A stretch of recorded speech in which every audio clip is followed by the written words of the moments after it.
So, we're about to start taking things to you to two.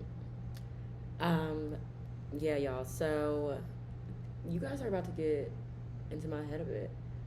I would love to call these the Mogulmani Diaries, which they have been an extension of, but the last time we tapped in on the You to the Tube was in 2023 when I was just starting Maison Mogul Consulting Foundation. And God willing, I'm gonna pull up clips from that old series because y'all, God is real. Now, this point of our series, which I'm going to be more consistent in with y'all, so y'all can really, throughout the journey, keep up with me, because last time I just gave y'all a glimpse into the vision, and if you've been following me, you've seen the work, and I'll pop up the work that we've been able to do since those 2 years ago when those clips dropped.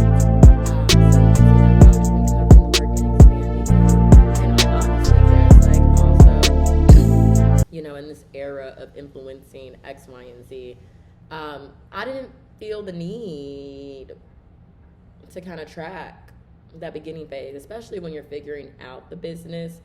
Not saying that there aren't behind the scenes that are all tapped in on the devices that will also be released.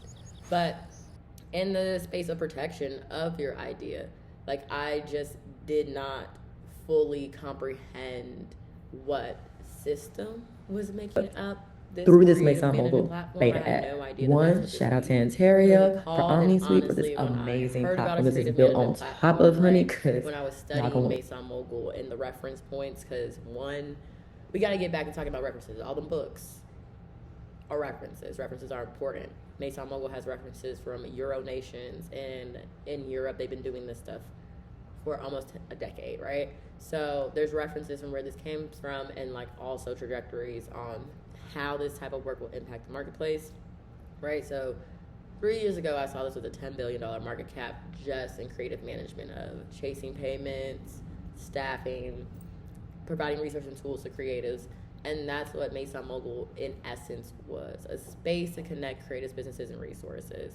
Now, knowing we did staffing, education, and events, I just was stubborn, did not want to say that it was a creative management platform, did not want to be a manager over creatives. I did not like the term manager. I still don't like the term manager. I don't believe creatives need manager. I believe they need systems. And so getting to understanding that point of that's what Maison Mogul is. It's a system, it's a platform, which will be dropping this month, at the end of this month, and beginning to roll on beta testers for this platform that allows creatives to find jobs. The learning, because the moguls everywhere, right? Anywhere, all at once, you can do your self-paced learning on your own time, baby, at your own dime, from instructors that be on the line, okay? You see how I got down that one? But real vetted instructors that really do this, oh, we need you back in this class, baby. I got a bag to make. And at the end of all the stuff, future bag, but hold on, I need some flexibility. And I think that notion of flexibility has always been the hard thing with education in creatives. Going to school, oh, well, I want to go sing, and they tell me I need to go now. How am I going to learn?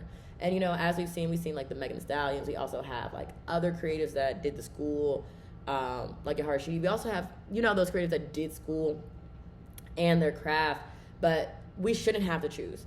There should be a education system built for the lifestyles that we have, which is fluid and flexible as we are.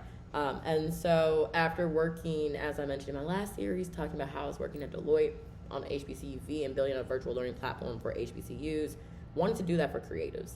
And so that's what we've been doing. I feel like a lot of times in this influencing era, we want to hop on and give people so much purview into the work instead of just doing the work. We want to just get on here and talk about the work, make the work look nice.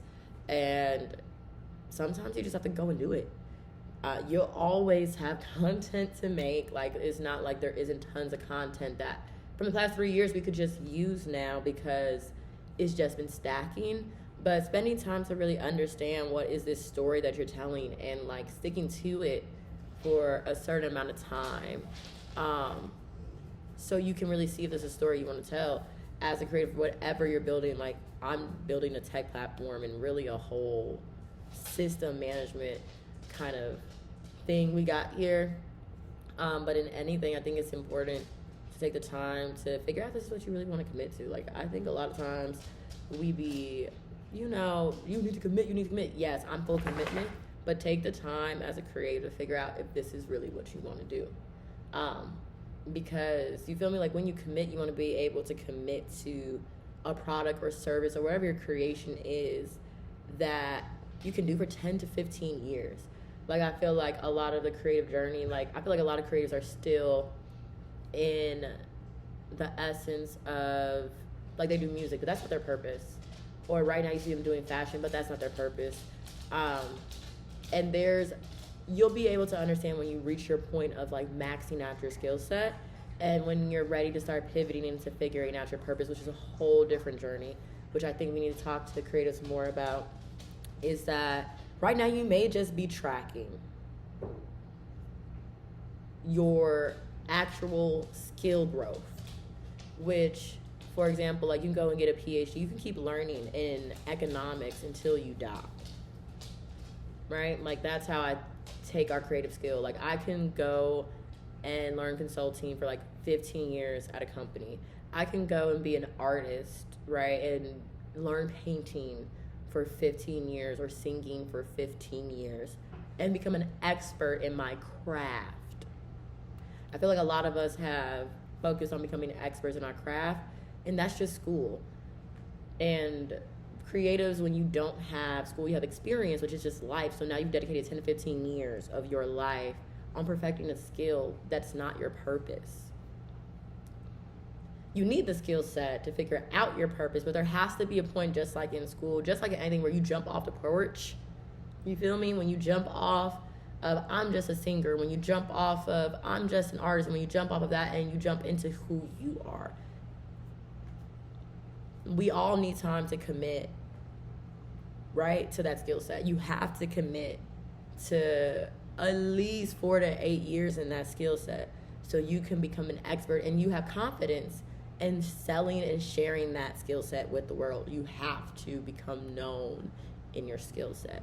But after that, you have to be able to feel the moment where that phase of your life is over, where you're known for that, and when you're ready to step into your purpose work, which is not about you anymore. Like, once you got all the accolades for you, all the Grammys, all the awards, and you've done everything you want to do, and now you're tired because you're like, what else is there? It's the purpose work. We're supposed to be taking that creative skill set and taking it to the world, jumping off the porch and being like, how do I serve? How do I figure out how to use this creative skill set to create a solution for the things that have been irritating me since I was a kid? All the traumas that I've been through, this skill set is now supposed to be cultivated and used to create something that can alleviate the parts of the world that I no longer want to see exist here. If it's racism, fascism, like, if all of us figured out how to take our skill sets and pivot them into purpose, so we can combat so much darkness with our light. And that's the whole root of creativity I want to share with y'all this morning, is take time cultivating your light. Take time reinforcing your light. Take the time needed for it, but know at some point that light that you've been using for you needs to be shifted to figuring out how can you use it for others.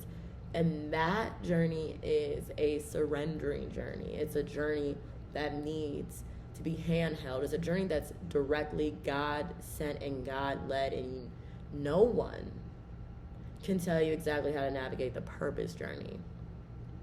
The passion journey, yes, that skill set, that gift God gave you, people can tell you how to hone it, people can tell you how to perfect it, you can go to camps for it. But how to utilize that in the real world, how to apply it, only God can tell you how to do that, and only community and guidance can nourish you in that. It's no one's job to tell you your purpose. It is your job, though, to figure it out.